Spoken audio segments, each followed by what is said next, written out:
పితా పుత్ర పవిత్రాత్మ నామమున ఆమేన్. ప్రియ స్నేహితులారా, మీ అందరికీ దేవుని యొక్క ఆశీస్సులను తెలియజేస్తూ ఏప్రిల్ 15వ తారీఖు బుధవారం ఈనాటి దివ్య బలి పూజ పట్టణాల ధ్యానాంశానికి మిమ్మల్ని అందరినీ కూడా ప్రేమతో ఆహ్వానిస్తూ ఉన్నాను. మొదటి పట్టణము అపోస్తుల కార్యములు 5వ అధ్యాయం 17వ వచనం నుండి 26వ వచనం వరకు భక్తి శ్రద్ధలతో ధ్యానించుదాం.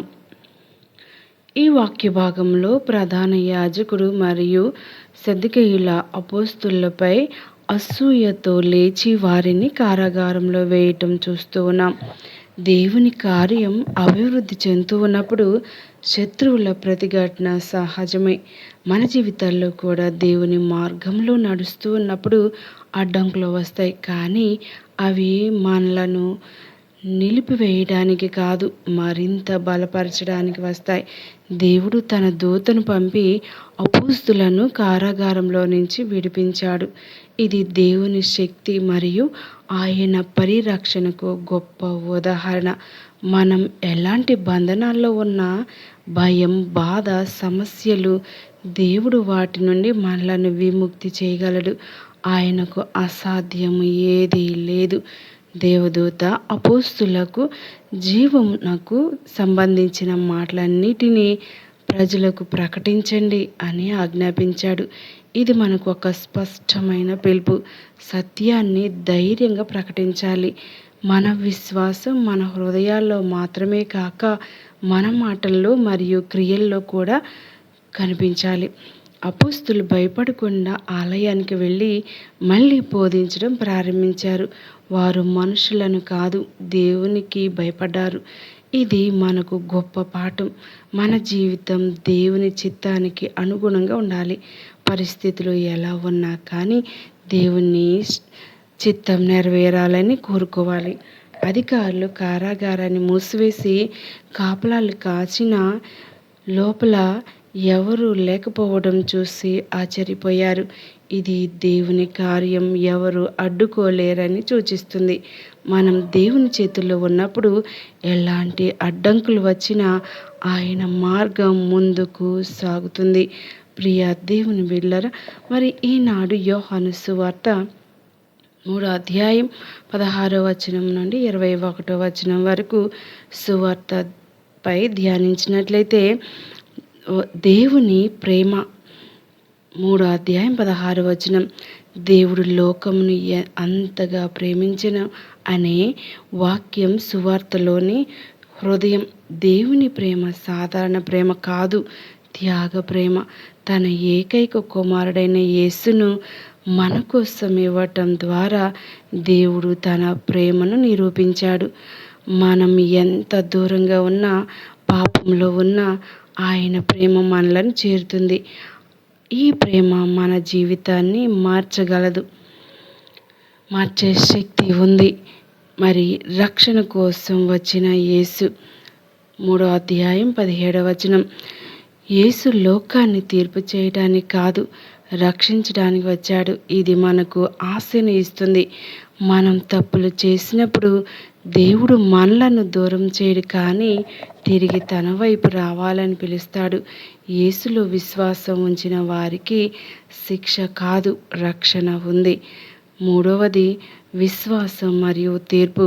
3వ అధ్యాయం 18వ వచనం, యేసును నమ్మిన వాడు శిక్షకు గురికాడు, కానీ నమ్మని వాడు ఇప్పటికే శిక్షలో ఉన్నాడు.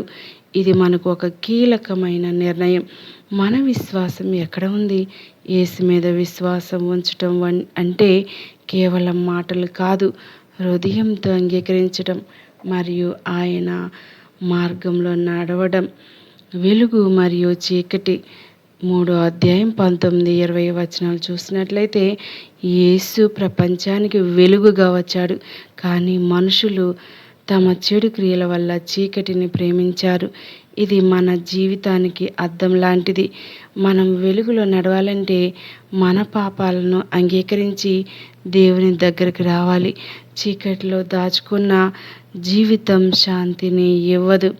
మరి సత్యంలో జీవించటం 21వ వచనం నేర్పిస్తుంది. సత్యాన్ని ఆచరించేవాడు వెలుగులోకి వస్తాడు. దేవుని ముందు వచ్చి ముందుకు వచ్చి నిజాయితీగా జీవించడం మనకు స్వేచ్ఛనిస్తుంది.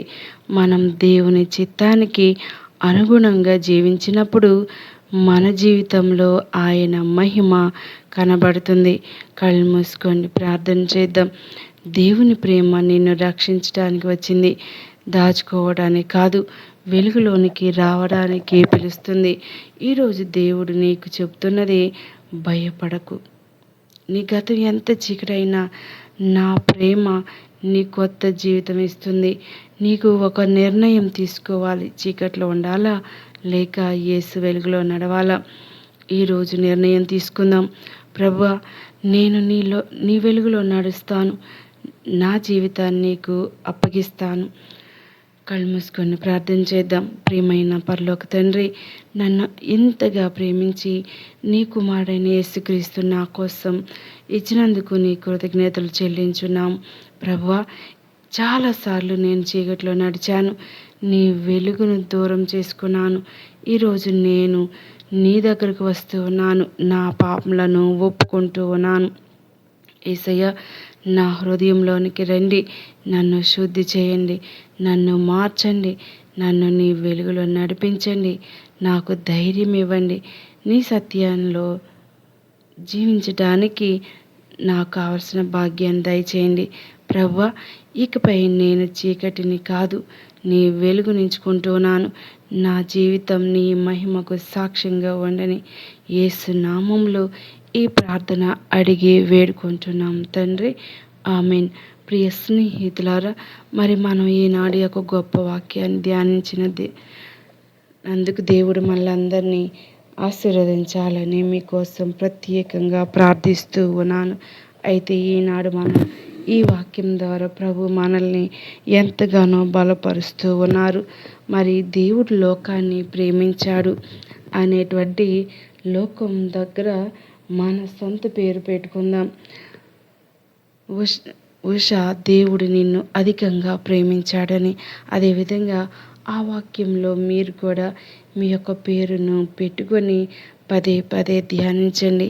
ఆ దేవుడు ప్రేమించాడు కాబట్టి మనం ఈనాడు ఆరోగ్యంగా, ఐశ్వర్యంతో, ఉద్యోగాలతో, పిల్లలతో, ఇల్లు వాకిళ్ళతో చక్కగా ఆనందంగా ఉన్నాం. ఒకవేళ ఆనందం కరువైతే దేవుని దగ్గరకు వద్దాం.